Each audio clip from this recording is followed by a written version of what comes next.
Quando você pensa em um jogador muito agressivo, provavelmente o que vem na sua mente é um cara que dá muita tribet, que abre mais mãos, ou que vive insistindo em terminar tudo para flop. Mas essa não é a principal diferença entre um reg mediano para um top reg. Na verdade, existe um erro que faz muita gente estudar por meses pré-flop e não evoluir. Porque o que faz um jogador agressivo não é só o pré-flop, e sim também o pós-flop. E nesta aula eu vou mostrar quais stats realmente definem um jogador agressivo e por que elas mudam completamente a forma como você deve enxergar o jogo. Vamos pro conteúdo. Primeira coisa, field passivo. Gosto de observar VPP para flop race. Isso aqui geralmente ele define muito se você é um cara passivo ou se você é um cara agressivo. Esses dois falam muito. Outra coisa que geralmente está correlacionada é o teu ganho com showdown. Basicamente, se a gente for pensar aqui, esse gráfico aqui, eu vou simplificar, vou trazer outro gráficozinho para cá. Então aqui o EV0. Tem o teu ganho com showdown. Eu vou chamar aqui como seus Blue Line, válido Poker Track. Blue Line é um jogo de poker, basicamente, que são suas mãos de valor. Ela precisa estar lá em cima, ela precisa estar no auge. Agora tem a tua headline. Veja daqui do field nesse cenário, eles estão com a headline descendo praticamente de elevador. E o que é teu ganho de ficha? É basicamente a divisão da tua headline com a tua blue line. É basicamente o teu ganho com showdown e o teu ganho sem showdown. Quando você consegue agora, nesse cenário aqui, controlar o teu ganho sem showdown, deixa ele próximo de 0, deixa ele próximo de -6. Resumindo, quando você começar a reagir mais agressivamente, tanto no sentido de ataque e também de defesa, mas é mais fácil a gente implementar primeiro o ataque. Geralmente é nosso ganho de fichas, o real, ele começa a colar perto da nossa blue line. Então a gente explode de começar a ganhar fichas, certo? E é o que a gente quer. Quero que vocês observem também esse número aqui junto comigo. Ó. Tá muito abaixo do ideal. Este número aqui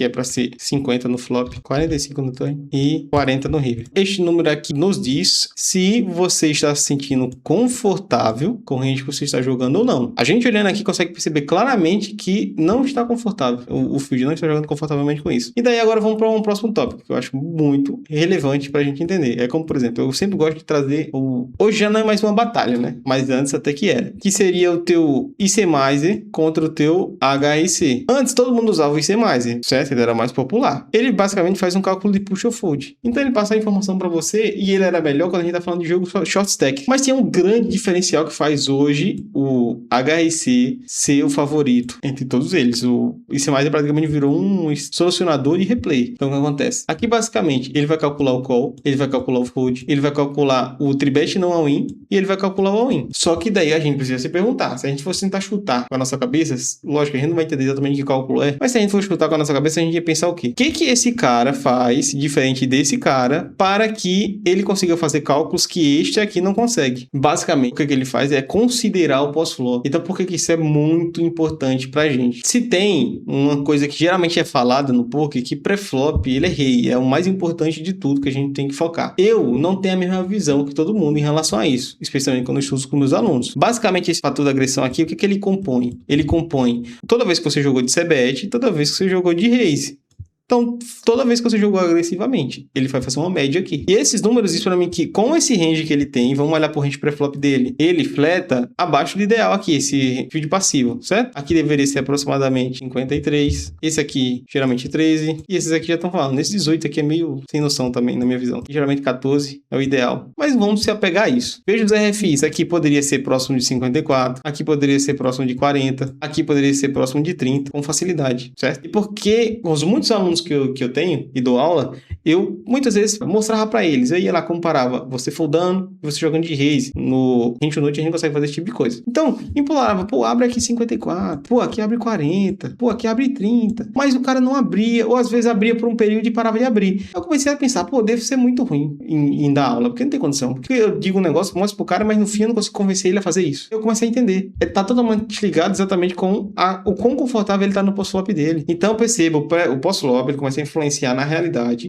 Se você vai conseguir abrir mais ou abrir menos. Se você vai conseguir pagar mais ou pagar menos. Então, pô, o post-flop vale muito mais do que a gente imagina, na realidade. Ele que vai definir se você vai conseguir ser mais agressivo pré-flop ou não, muitas vezes. Então, vamos lá. Então, perceba. C-bet abaixo do ideal. Eu não quero entrar nessa fita. Eu quero que vocês peguem só o simples disso aqui que eu tô falando. Agora, vamos entrar em um outro raciocínio. Então, a gente vai pro Flopzilla. Quero que vocês pensem junto comigo. Vem um rei dama pra você lá do bottom. Então, você, pô, ficou feliz pra caramba. Eu fico feliz quando vem um rei dama. Por quê? Porque porque intuitivamente a gente consegue perceber. O nosso cérebro consegue, não necessariamente fazendo cálculos, mas ele intuitivamente consegue ter conclusões que os cálculos não mostram ser realidade. Então, por exemplo, se a gente for olhar um rei dama, por que ele é bom? Ele acerta aproximadamente 24% de top pair. Maravilhoso. Acerta aproximadamente 59% de overcard. Ele acerta 11% de good shot. Acerta 11% de flush draw. Beleza. A gente sente isso enquanto no jogo. Aí olha esse número aqui embaixo, ó. Range acerta aproximadamente 40% no flop. Legal? Agora, vamos dizer que eu digo pro fulaninho, pro parceirinho, ele tem que abrir mais do button. E eu mostro pra ele que quando ele abre, até ele faz EV. Com o jeito que ele tá jogando agora, nesse momento. Aí perceba uma coisa em comum. Por exemplo, eu vou aqui colocar um range que geralmente a galera vai ter mais dificuldade pra expandir. Essa região suited aqui, que adicionaria aqui 7% de raise a mais pro botão nesse cenário. Veja a diferença agora do rei dama. Significa que metade das vezes, essa combinação de mãos, você vai acertar metade das vezes menos do que o rei dama. Então diminui por 50% a confiança que você tem em jogar com essas mãos. Se você não tem uma estratégia bem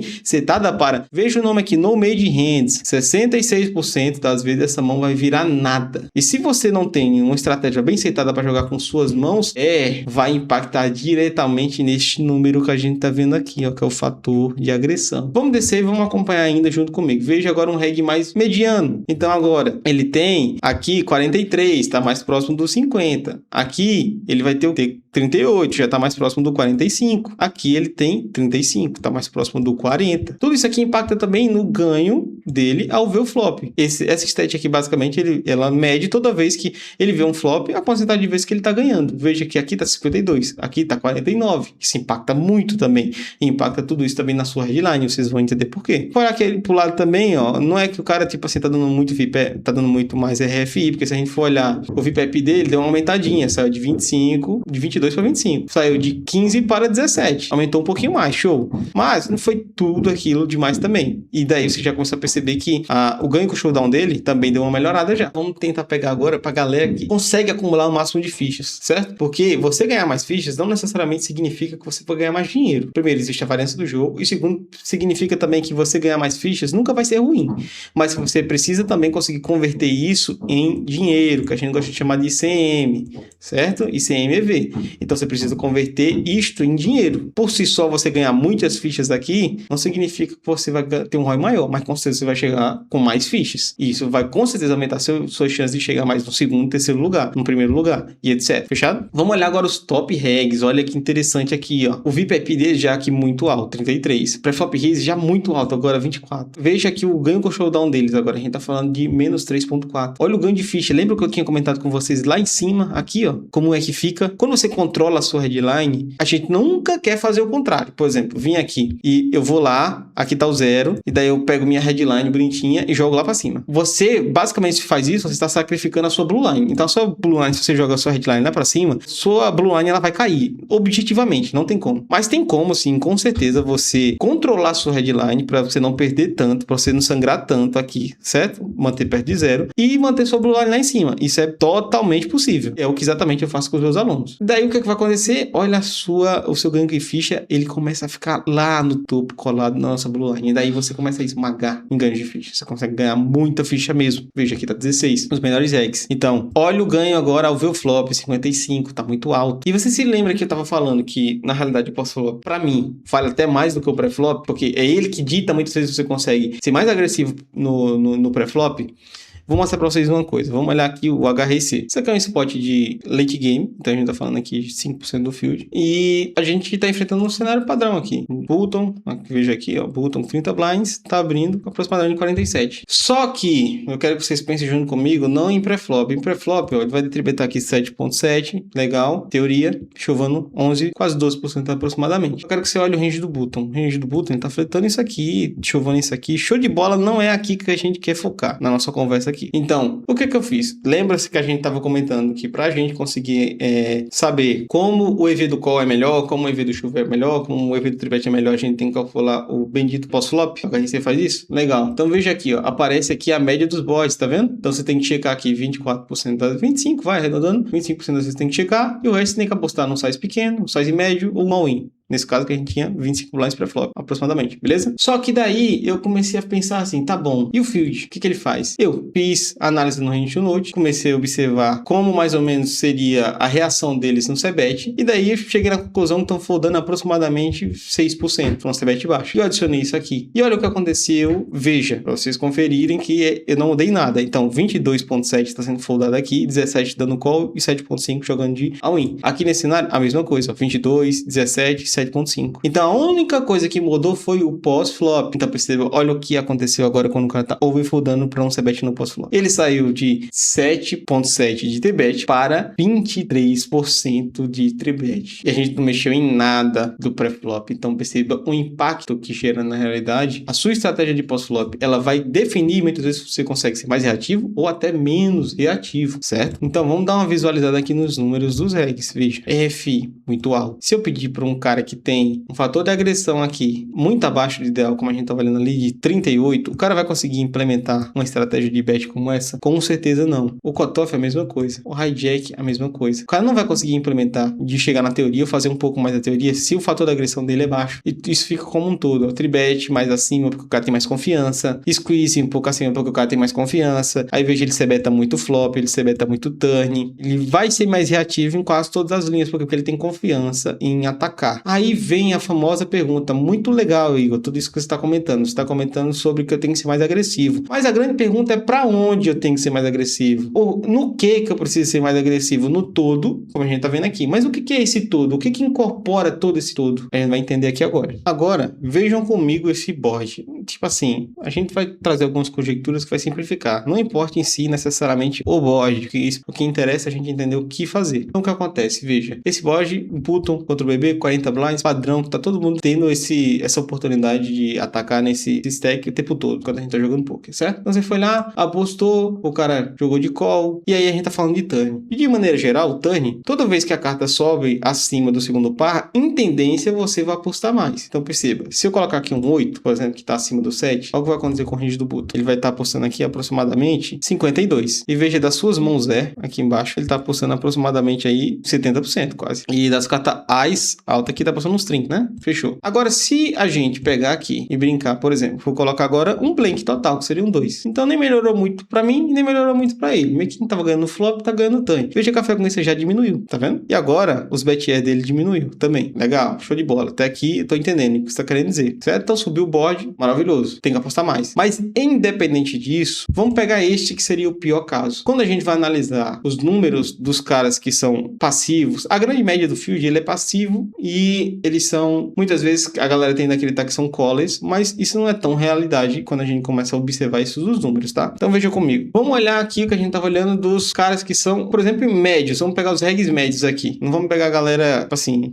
o passivão mesmo que a gente tá falando. Quero que você note comigo aqui uma coisa. Olha o fold para bet turn na média dos caras. 48. O que a gente sabe de média? Por exemplo, vamos fazer uma conta simples aqui. Então veja comigo. O que acontece? Se o cara tá foldando aproximadamente 48%, é bem simples essa conta. Por exemplo, se o cara betasse pot 100% das vezes, que não é o caso, o cara teria que estar foldando aproximadamente 50% do range. Então ele tinha que defender 50 e tinha que foldar 50. Os caras estão foldando 48. Os caras não estão sempre enfrentando um bet de pot ou perto de pot. O cara tá enfrentando um bet de meio pot. O cara tá enfrentando um bet de 66.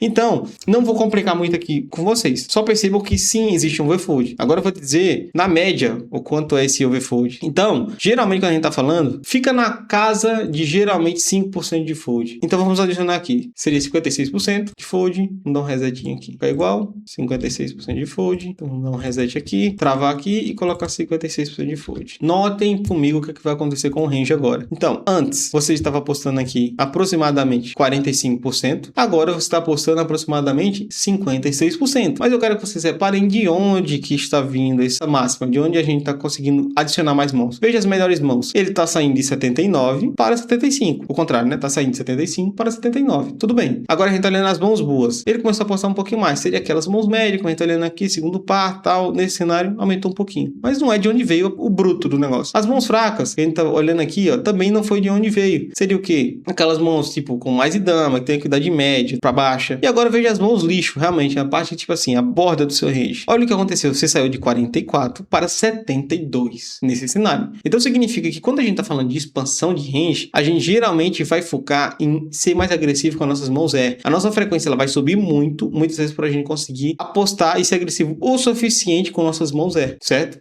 A gente consegue perceber aqui pelo dashboard que eu uso com os meus alunos, tá? Isso aqui a gente consegue ter uma visão e um mapa muito direcional dos nossos principais leaks. Então peguei aquela parte daquele field passivo, né, que a gente tinha olhado, coloquei os dados deles 2 meses que tinha aqui e tinha aproximadamente 2,4 milhões de mãos, certo? Bastante mão. Primeiro dá para perceber o win rate muito baixo, dá para ver que a headline reprime muito DCV, VPIP preflop rate abaixo de ideal e a gente consegue ver aqui nota por área. Então a gente já consegue perceber que o preflop um grande problema, o pós-flop também sendo bastante desse problema. Ainda, vamos dizer assim, que na melhor situação do jogo, o cara ainda consegue lidar bem. Veja que está definido aqui por 4 quadrantes, então tem um pós-flop, tem a média dele geral, e tem o IP ataque, tem o OP, tem o IP defense e o OP defense, para a gente saber exatamente de onde é que está vindo esses principais problemas. Tem a construção do river, podemos ver que tem um grande problema, tanto no sentido de aposta quanto no sentido de defesa. Tem a métrica de performance, que seria exatamente aquelas que não são executáveis, são aquelas que a gente consegue visualizar, como por exemplo aqui a headline, como a fator da agressão flop, turn, o EV por categoria, o once off flop e assim por diante. Veja que nesse dashboard aqui a gente consegue perceber a prioridade de estudos aqui dos leaks pré-flop. Eles vão sendo ordenados aqui pelo seu peso. Então, VPIP preflop raise vindo aqui em primeiro os RFIs aqui abaixo do esperado, flat do button, flat do BB também bem abaixo do ideal. Veja, tribet vs LP também bem abaixo do ideal. Tem a parte de pós-flop, consegue perceber que no mais básico tem muito erro, como por exemplo CBET IP no flop 20 pontos percentuais para baixo. E podemos ver leaks também de pré-flop, podemos ver prioridade aqui de estudo. E tudo isso aqui é a forma que eu uso e utilizo, não só isso, mas isso aqui é uma maneira visual de o aluno, e principalmente colocar a bola no pé e descobrir exatamente onde está o principal problema no seu jogo, ou com a prioridade que deveria vir primeiro e assim por diante. E como a gente deveria ordenar nossas linhas de estudo. Afinal, o que aprendemos nessa aula? Entendemos que VPIP preflop raise é o primeiro passo para identificarmos um jogador passivo. Esta estatística mostra como muitos jogadores brigam pelos pots, mas ela não explica como alguns jogadores conseguem fazer mais EV do que outros. Entendemos que a headline é um reflexo da sua capacidade de ganhar fichas sem showdown, e vimos que o que mais influencia esse resultado não é o pré-flop, e sim as decisões tomadas no flop, turn e no river. Entendemos que controlar a headline está totalmente ligado com a sua capacidade de ser agressivo pós-flop. Os fatores de agressão do flop, turn e river são os principais reflexos desta habilidade. Quanto melhor você encontrar oportunidades de pressão, maior será a sua capacidade de ganhar fichas sem showdown. Entendemos que a principal diferença entre um reg médio e um top reg está na forma que eles utilizam as suas mãos R. As mãos fortes não têm praticamente segredo, você basicamente vai apostar. O que realmente separa os melhores jogadores é a capacidade de transformar a mão sem valor em pressão. Entendemos que os melhores regs eles ampliam o pré-flop porque eles dominam o pós-flop. Os top regs realmente possuem mais VPIP, mais preflop raise, mais RFI e mais squeezes. Mas esses números por si só não falam exatamente por que eles têm um EV tão alto. Eles conseguem jogar mais mãos porque tem a estratégia certa para extrair o máximo de EV quando vai chegar ao pós-flop. Em outras palavras, não é o pré-flop mais agressivo que faz um pós-flop melhor. É um pós-flop melhor que faz com que você consiga construir um pré-flop mais agressivo. O field acredita que jogar mais mãos cria um pós-flop melhor, mas os melhores regs fazem exatamente o contrário. Eles primeiro desenvolvem um pós-flop capaz de gerar EV e, como consequência, eles conseguem ampliar seu range de pré-flop com confiança.